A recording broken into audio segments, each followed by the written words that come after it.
Most people in the music industry think that there are two sides to the recordings that you've made, the recordings themselves and the publishing. We think there are three, the third being the sounds that you make to make music with. In this series, we're decamping to Edinburgh College, a former naval college, to work with a group of students, turning them into entrepreneurs in this business of sound, to prove that you can make money out of sound with our eventual goal of raising money for Edinburgh College's music department. In this series of seminars, we hope to help students understand the basics through the advanced craft that goes into making sound libraries, helping them create their own companies and products to sell, and eventually coming back together as a team to make something big, really big. Watch the seminar in full and download the accompanying resources for free by joining the Crow Hill membership, which is also free. This week, we start with an exciting announcement. So last week we were called The Project With No Name, and this week we have a name. I don't know who it is or whom it was who came up with it, but it's bloody brilliant. So I'm going to do that, if we can do that as well.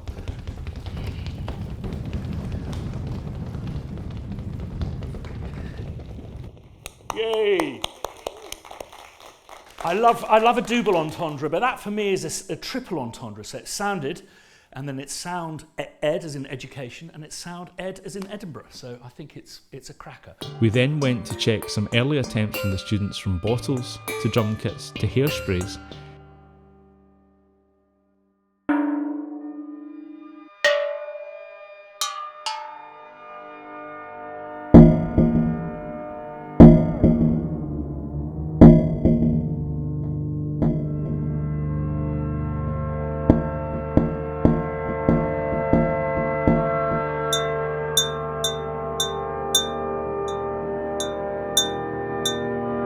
Ending up on this masterpiece.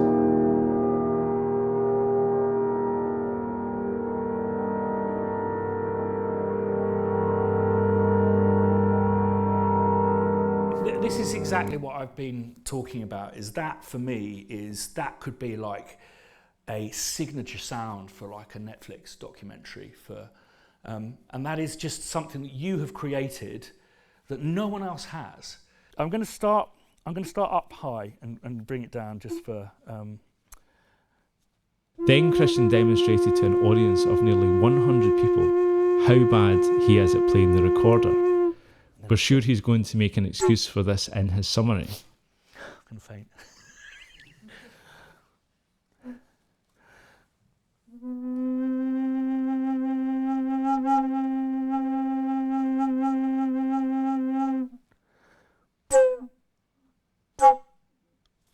And then down to...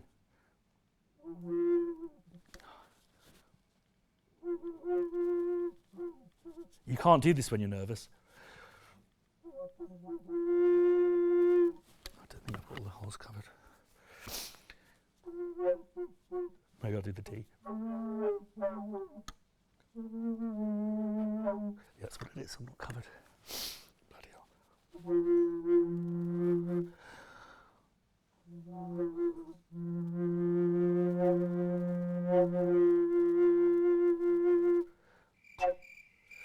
And then...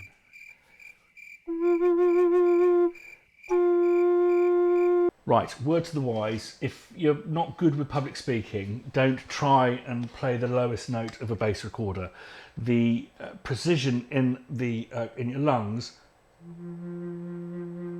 requires a lot of concentration, and if you're hyperventilating because you don't like public speaking, that's not the instrument to play. So I've re-recorded it with this 414. Just want to check the notes that I've recorded. Oops, you shouldn't see that. I think it's a...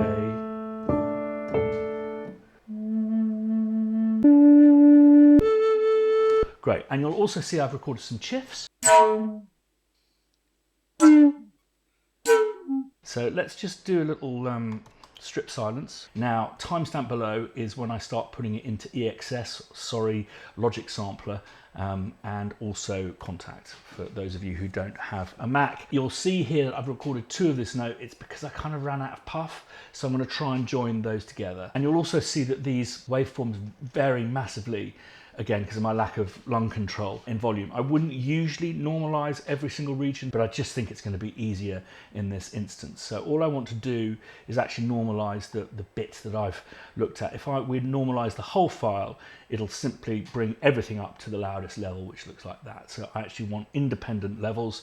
So I've just got a little hotkey of Control N, and then let's just go through. I've got a hotkey that basically performs this task, region start to next transient. I've created that hotkey there. So let's pull up a Logic multi-sampler.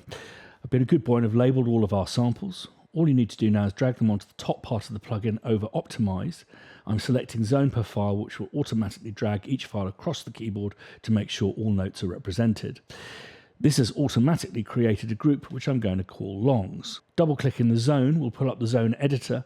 This is where we can loop the zone amongst changing individual stuff like start times for a zone or waveform. By selecting a loop type, you will bring up additional bookends within the zone editor. Adjust these to set where the zone loops start and end, what their length is, where the sample will overlap the zones so the transition is smoother. Now there's no right or wrong way of doing this. Just mess around with the loop start and end, its length, and the amount of crossfade to get the result you prefer. Repeat this for all your zones. I'm now going to drag in the chiffs and auto-map them like I did the longs. A new group will automatically be made for them. Now I'm going to lasso them, then reduce the velocity range so they only sound when you play hard.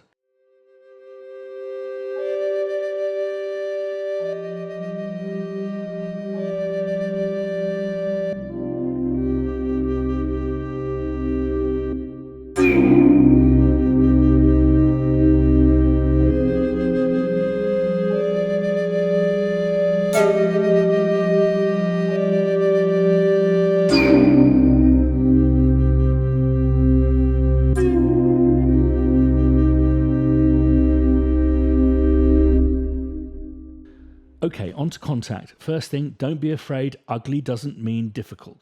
Pull up an instance of Kontakt and double-click on the scary black void. Drag your files into the mapping editor, and once they're sitting anywhere in this grid, click on them whilst holding Control. This will then give you a bunch of options, including how the sounds are to be mapped, according to the title and those useful little underscores we've put into the label. We'll call this Group Longs. Then by clicking on the Waveform tab, you'll be able to get into the behavior of each sample or waveform, and in the case of this one, how we want it to loop. By moving these bookends, you determine the start of the loop, the end of the loop, and the length of the loop. And with this function, you can crossfade the two, which basically blends them so it is a smoother loop. Don't worry, there is no right or wrong way of doing this. By altering the start, the finish, the length of the loop, and indeed the crossfade value, it's simply a matter of fiddling away until you're happy. I'm now going to load another group of samples, the chiffs in, just like I did with the longs, and then lasso them and drag them up so they only play across the heavier velocity values. This means the harder you hit the keyboard, the more you will hear the chiff.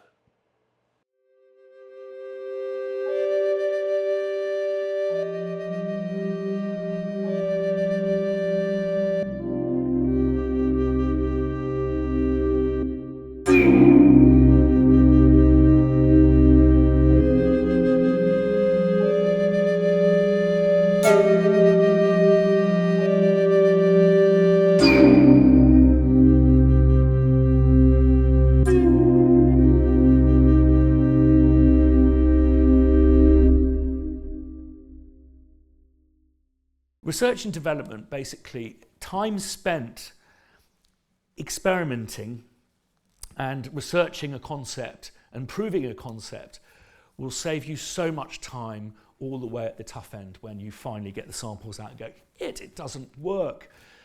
So we always, in the companies I've worked with, do like a test session.